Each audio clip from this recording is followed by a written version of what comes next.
This is Asheville, North Carolina. It's considered to be one of the best places to live in the United States. The city itself is surrounded by the natural beauty of the Blue Ridge Mountains, mountains that are filled with local craftsmen who are producing some of the finest handmade objects in the world. At the edge of town is the largest private home in North America, over 4 acres on the inside. The traditional forms of dance and music have been preserved and are easily available to visitors. And there's an inn that stands as one of the highest-rated family resorts in the nation. So join me, BURT WOLF, for Travels and Traditions in Asheville, North Carolina.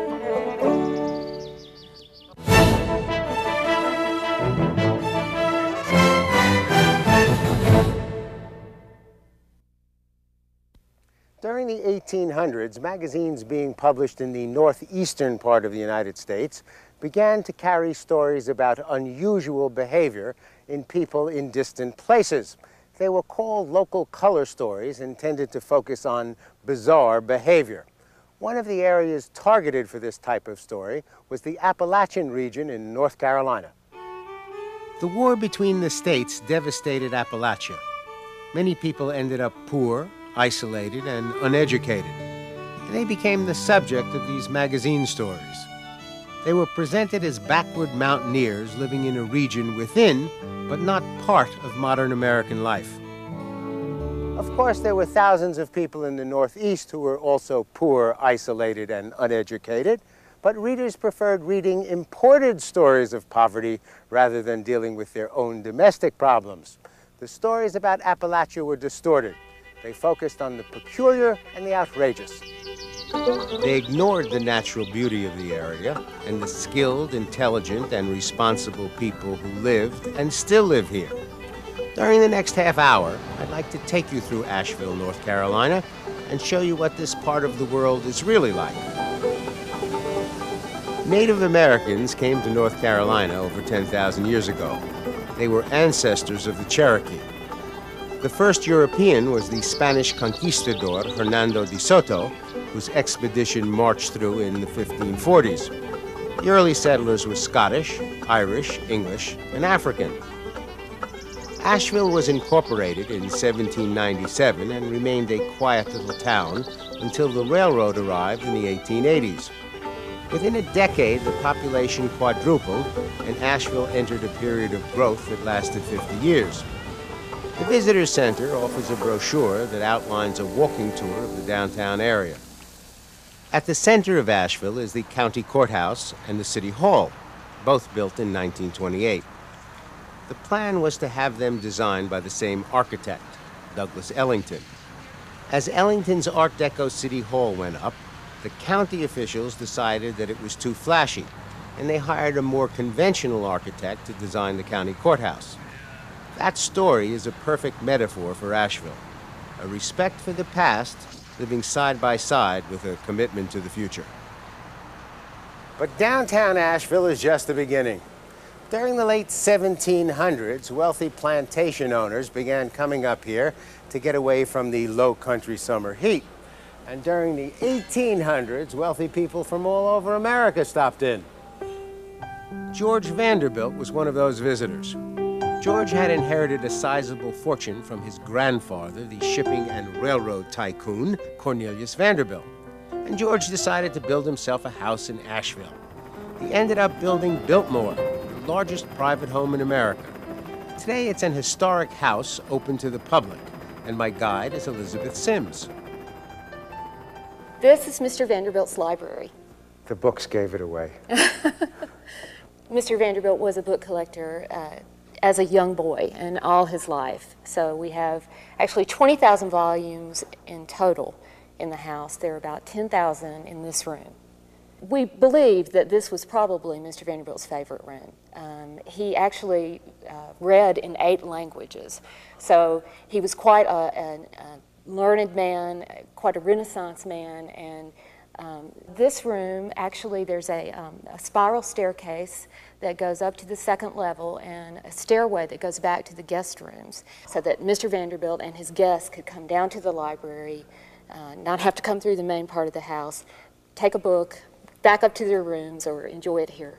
I like that. Very private little staircase. You Absolutely. come down, pick out what you want to read, and head back. It's quite a painting on the ceiling, too. Isn't that beautiful? That's called the Chariot of Aurora, and it's by Pellegrini, an Italian artist. Mr. Vanderbilt purchased it at the Pisani Palace in Venice and had it brought here. I saw him in Venice standing there and saying, you know, that's going to fit perfectly on my ceiling. Perfectly. Yeah, actually, we actually think that he purchased the canvas and probably had Mr. Hunt, the architect of the house, design the room around it. This is the banquet hall. It's the largest room in Biltmore House. 72 feet high, with a table that seats 64 people. Did they have dinner here regularly? Yes, they did, and this was where they would have all their formal meals. We actually also know that they had some informal meals here too. Just like in the corner. Just the two of them. Yes, just right in that little corner there. Right. Right. And these? The tapestries in this room are some of the most valuable things in the collection. They're 16th century Flemish tapestries, and they're really quite wonderful. It's unusual to have 5 of the same set in one place. This is the main kitchen. Biltmore House actually had 3 kitchens, a pastry kitchen, a rotisserie where the meat was cooked, and then this is the main area. About how many people would come for a dinner? Well, between the servants who lived in the house and the guests of the Vanderbilt, when the house was full, maybe as many as 100 folks a day. And that cooking was done in here? Yes. Interesting. It hasn't changed a great deal. There's a big range. South Bend, they're still making ranges. And that's an indoor grill. They'd store the wood underneath, and then they'd get a fire right underneath the gridiron. Right. Coffee grinder, Right. old style. Right. 100-year-old mix master. That's very exactly nice. Right. Yes. Right, and an early ice box. That's right. Before That's real right. refrigeration. And of course, you have to remember this was all very state-of-the-art. For the time, For the I'm sure time. it was. Yes. Absolutely. Yes. So we've been through this and probably have seen about 10% of the house. Yeah, I wish you had more time. We actually have seen very little, and you haven't seen the grounds at all, which are quite lovely. I'm going out to see the grounds, and when you get here, you'll see them. Part of the magnificent Biltmore estate is a winery that produces a selection of reds, whites, and champagne. And there are a number of excellent restaurants. Biltmore chef Stephen Adams prepared 3 dishes. The first was breast of chicken with rigatoni pasta in a gorgonzola sauce. Pounded chicken breasts are sautéed in olive oil. When the chicken is fully cooked, it's taken out, and the pan is deglazed with white wine. Gorgonzola cheese and cream are used to make a sauce. Cooked rigatoni pasta is added to the sauce and heated through, and the dish is ready to serve. Next, a loin of lamb on a bed of spinach with warm peach vinaigrette. Loin of lamb is flavored with the zest of oranges, lemons, and limes, and a little dill. Then seared in olive oil to give it a crust, and baked until done. Leaves of spinach are tossed with a hot peach-flavored vinaigrette dressing. The lamb is sliced, placed on the spinach, and garnished with spiced pecans. And finally, a sweet potato pie. A mixture of cream cheese, eggs, and sugar is spread into a pre-baked pie crust. A second mixture of eggs, sweet potato puree, sugar, cinnamon, ginger, nutmeg, and half is poured on top of the cream cheese layer. The pie is baked and finished with a streusel topping that's based on oats, sugar, and pecans. Biltmore was the most impressive, but not the only evidence that Appalachia had been discovered. The railroads opened up the western part of North Carolina, and travelers came in during the summer trying to escape the unhealthy conditions in the cities. Tuberculosis was the plague of the time, and people felt that clean mountain air and recreation would help protect them. The visitors to the area were aware of the poverty in the mountains, and some of them wanted to try and help out. Because the people in the mountains were so poor, they made all of the objects for their home themselves. But the quality of the workmanship in those objects made them virtually works of art. Eventually, a group of people came together and figured out how to make those works of art into a business. One result was an organization called the Southern Highland Craft Guild. Its home is the Blue Ridge Parkway's Folk Art Center. We have about 700 members. They're from the mountains of 9 southern states, and about 300 or so are represented here in the Allenstam Craft Shop. How do they become members? Well, the members of our guild are juried in by a rigorous jurying process. They show their slides, and then they bring their actual pieces if they get past the slide jury. They need to be from the southern mountains, certain counties within the 9 southern states that we represent. When you buy something here, you can be assured that it was made right here in the mountains. How many people visit each year? About 300,000 people come through the door each year. You have any idea of how much they spend? I mean, I know that I've increased your volume enormously by my own spending in the last hour, but me aside, how much do they spend? Well, you can go home with something for $7. You can spend $7,000 in a heartbeat also. Oh, so I'm right in the mid-range. I'm You're going to about be okay. mid-range, yeah. Another organization for local craftsmen is called Handmade in America. It's run by Becky Anderson. Handmade in America is a nonprofit organization, and it's dedicated to making Western North Carolina the center of the handmade object. We took our culture, we took our history, we took the beauty of our mountains and the environment that we want to protect, and we said, we think we can make an economic venture out of this that will afford a very good living for our people and yet protect the garden paradise we live in.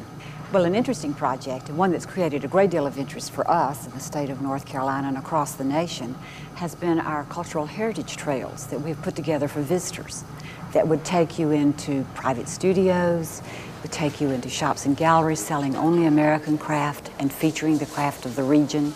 A great way to meet the people of our region. Robert Stefan is a glassblower. He's on our trail system, has a great studio up in North Asheville. His work is very contemporary, it's very unusual. He's a member of the guild. He's very well respected in the glass community here. Don Davis is a potter, very well known and respected. Don teaches a lot.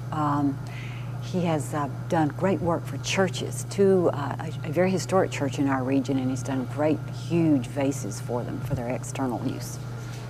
We know that the handmade object, in all of its resources, and this is including retailing, this is including the natural materials that go into it, it is $122 million a year. That's the total of 11 of our county's manufacturing wages. So we have, I think, aptly named it the Invisible Factory. Handmade in America also publishes a guidebook that will show you how to get to the workshops of the craftsmen. I used it to find Weaverville, the home of Diane Mostrom and Fred Chase, who are weavers. I'm weaving a cotton rainbow baby blanket.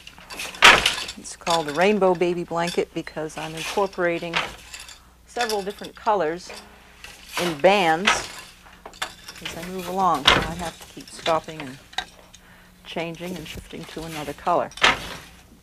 In an average year, how many items do you think you make together? Oh. Well, we print over 5,000 cleaning cards, which are the cards we attach to each piece of weaving, and they go on every other piece of weaving, as it turns out. So we're producing maybe We run out. we produce a good many, 8,000 or 9,000 individual pieces. Many of them quite small, but over the years, we produce hundreds of thousands of individual pieces.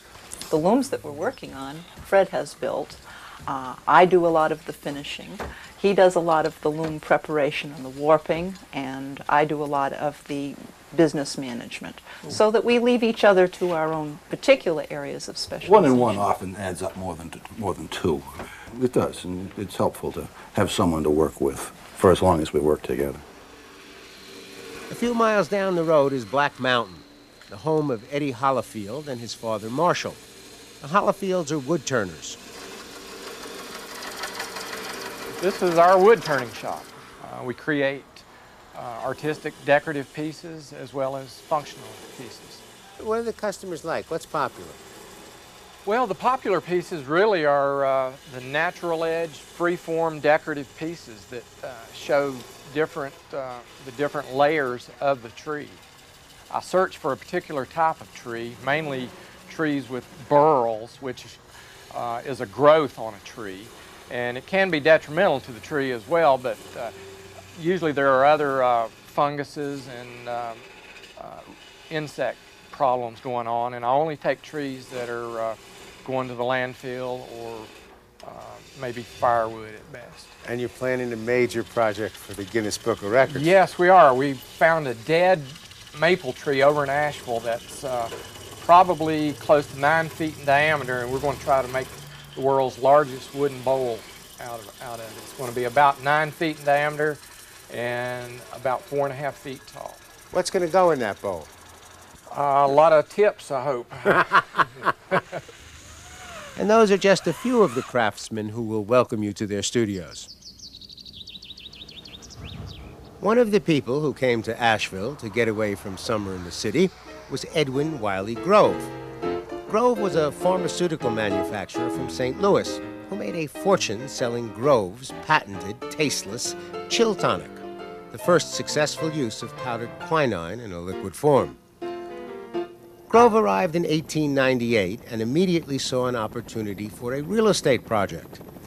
Asheville was far enough south to avoid the worst parts of a northern winter, but high enough in the mountains to avoid the worst parts of a southern summer.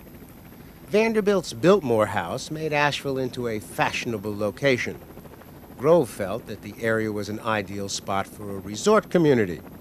So he went over to the other side of the valley, across from Biltmore, and purchased a side of mountain.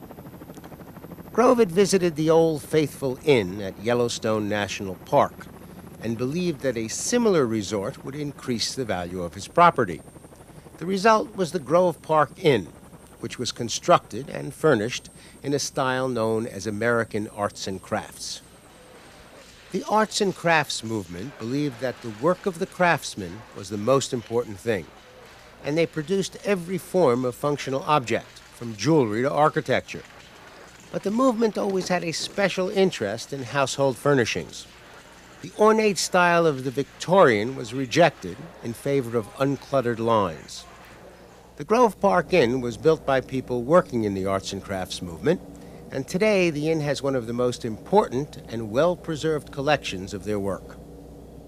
What people really love about the Grove Park Inn, at least initially, is its magnificent setting. We're not in a parking lot in an urban environment. We're in a residential area with magnificent views of Asheville and the surrounding mountains. Then once they get inside, into the Great Hall, they see our arts and crafts legacy. We have the Roycroft grandfather clock, made specifically for the Grove Park Inn. It's 8 feet tall, and its scale would overwhelm a room any smaller than the Great Hall. The hand-hammered copper chandeliers, designed to reflect light off our concave ceilings for a feeling of warmth. And finally, at either end of the Great Hall, these two huge fireplaces, 12 feet wide, 6 feet high, 6 feet deep, burning 10-foot logs, just magnificent. It's our real photo spot. The arts and crafts period honored the work of the craftsman, a fact which is also reflected in the activity of Chef Jeff Picarillo in the Grove Park kitchen. His first dish was for a pecan-crusted trout.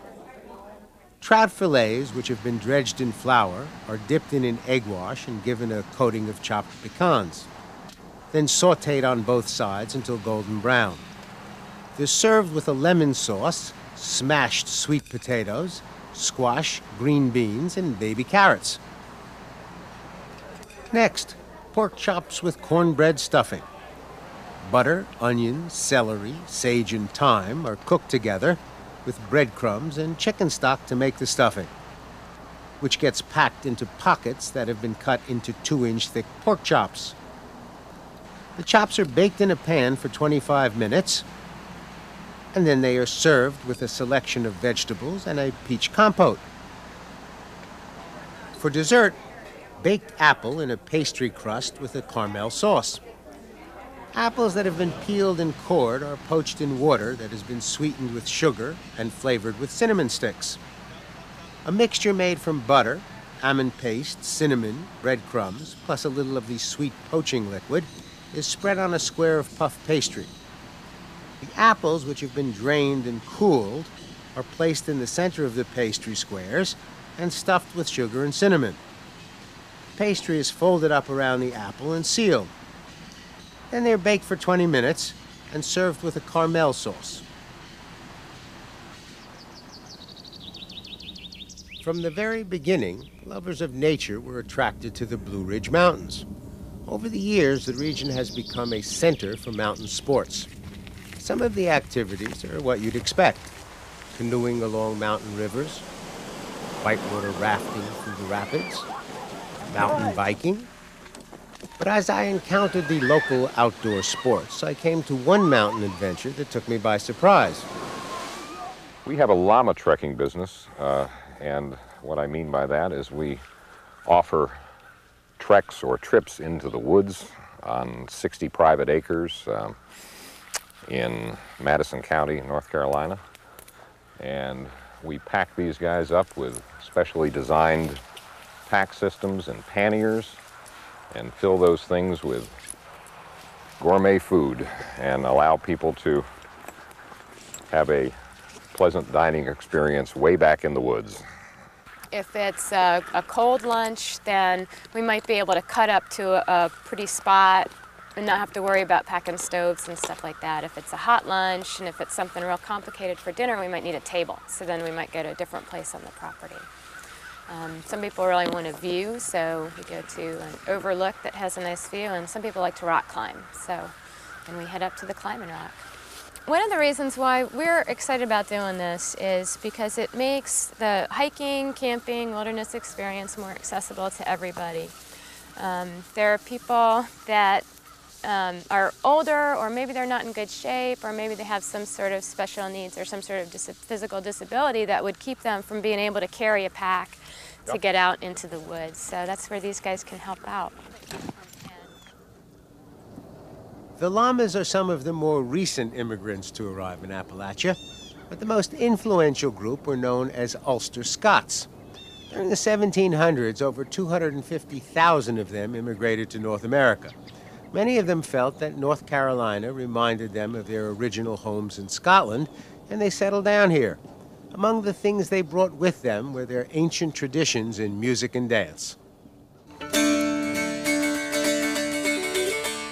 Laura Bosinger is one of North Carolina's most talented singers and instrumentalists. Her husband, Timmy Abel, is a national concert performer, recording artist, and songwriter. They've been teaching me what mountain music is all about, and today they've brought along Arvil Freeman, who's one of the great mountain fiddlers. There's chickens crowing on Sourwood Mountain. Hey, dig-a-dum, day. So many pretty girls, you can't count them. Hey, dig-a-dum, day. Well, I'd call this traditional Southern Appalachian mountain music. Bluegrass is something that really came along later. It's considered more commercial. It came along in the 1930s, and this kind of music has been around since the roots of it actually coming to this area from Scotland, Ireland, and England with the settlers who came to these mountains from those areas.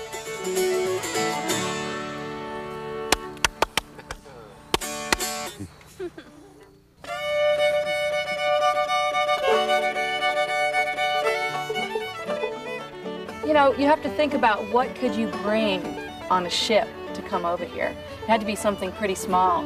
And the violin was, of course, the most social instrument. It was used for dancing, it was used for parlor music, and it was easily transportable. What about the banjo? Banjos really, it's an interesting correlation here between violins and banjos, because banjos came here from Africa. So if you sort of picture, for example, on Thomas Jefferson's plantation, the idea of the African slaves playing banjos, and Thomas Jefferson himself was known to be a fiddler. And the guitar? The guitar, of course, is a Spanish instrument, but it wasn't until I think sometime around the late 1800s that it came in and became part of the music of the mountains. And so the idea of these people coming together with these instruments, creating a whole new music that was really traditional American dance music, American music. I really liked my visit to Asheville, discovering the Scottish and Irish origins of the music, shopping at the workrooms of the craftsmen, visiting one of the most magnificent homes in America, passing a few days at one of the nation's outstanding hotels, enjoying the good food and a beautiful countryside. That's what Asheville, North Carolina really looks like. I hope you've enjoyed it. I hope you will get to come here soon, and I hope that you will join me next time on Travels and Traditions. I'm BURT WOLF. You can watch this program and link to hundreds of other BURT WOLF programs free at BURTWOLF.com. There's information on how to tour the same places, plus BURT's slightly irreverent take on history and culture. It's all at BURTWOLF.com.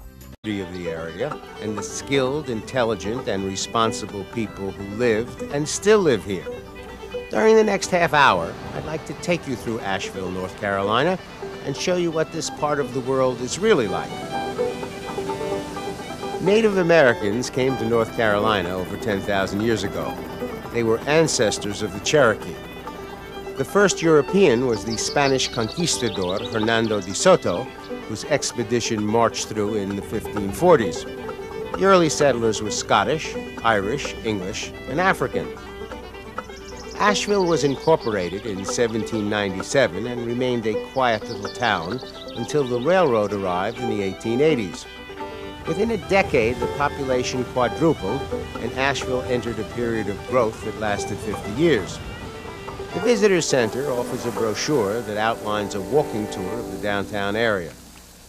At the center of Asheville is the eastern part of the United States, began to carry stories about unusual behavior in people in distant places. They were called local color stories, intended to focus on bizarre behavior. One of the areas targeted for this type of story was the Appalachian region in North Carolina. The war between the states devastated Appalachia. Many people ended up poor, isolated, and uneducated. They became the subject of these magazine stories. They were presented as backward mountaineers living in a region within, but not part of modern American life. Of course, there were thousands of people in the Northeast who were also poor, isolated, and uneducated, but readers preferred reading imported stories of poverty rather than dealing with their own domestic problems. The stories about Appalachia were distorted. They focused on the peculiar and the outrageous.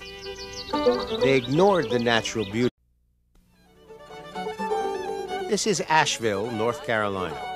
It's considered to be one of the best places to live in the United States.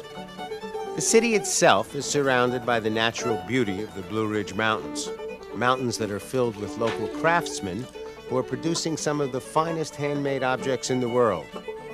At the edge of town is the largest private home in North America, over 4 acres on the inside. The traditional forms of dance and music have been preserved and are easily available to visitors. And there's an inn that stands as one of the highest-rated family resorts in the nation. So join me, BURT WOLF, for Travels and Traditions in Asheville, North Carolina.